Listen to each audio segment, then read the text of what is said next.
Well, what's your number 2? A game called Home. Oh, go ahead. It's a not PlayStation Home. No, fuck no. It's an indie game, a 2D pixel art horror, basically. It costs $1.99 in dollars. So what's that? £1.50 or something? $1.40? Fuck all. Yeah. It lasts about an hour and is. It looks initially very similar to a game that I talked about before called Lone Survivor, which was the 2D pixel art survival horror game, which is very, very good. But it's actually a lot more accessible. It's not. Lone Survivor is a very hard game. The emphasis is on survival. This is more along the lines of this side of game where it's not really a game. You just kind of walk through it and a story happens. It's kind of like that, but there are gameplay elements. You wake up, you're this guy, and you wake up in a funny house. You don't know where you are. You don't know why there are. And within 30 seconds, you found a dead body. And then the rest of the game is you're trying to get home, and the story's unraveling itself, and you're trying to work out what happened. And with the central conceit, it's like basically, did I do this or did someone else do this? What's really, really clever about it is what you do in the game actually shapes the story. And what I mean by that, like objects that you interact with, choices that you make, actually shape the entire story. Not just like you'll go down one path or another path, like most games.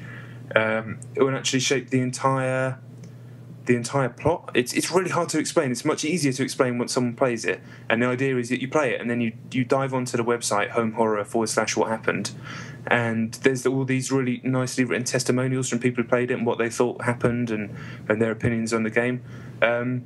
It's not perfect. There are a couple of little proofing errors in the text, which is a bit of a shame, and the gameplay is at times it does straddle the line of game/experience a bit too much. On my, I like gameplay to have systems as well. If that's important for a video game. You've got to have systems and reasons to interact with the world, like you do in Journey. It has great little systems while you're moving through the story, or whatever you'd call Journey.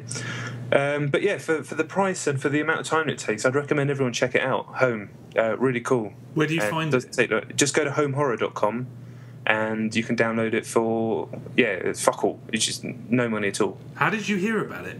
I was asked to review it for a magazine. Okay.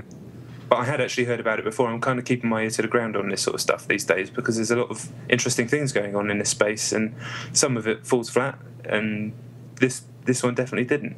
And I just like the fact that after 7 years in the industry, it's so nice just to be able to go straight to creators sometimes and just not have to deal with the whole marketing industry cycle.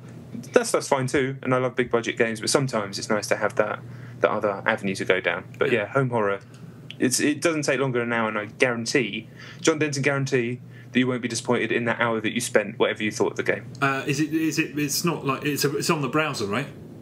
No, you download it, but it works on PC or Mac. It's not memory intensive at all. It's fucking looks like an 8-bit game. Okay.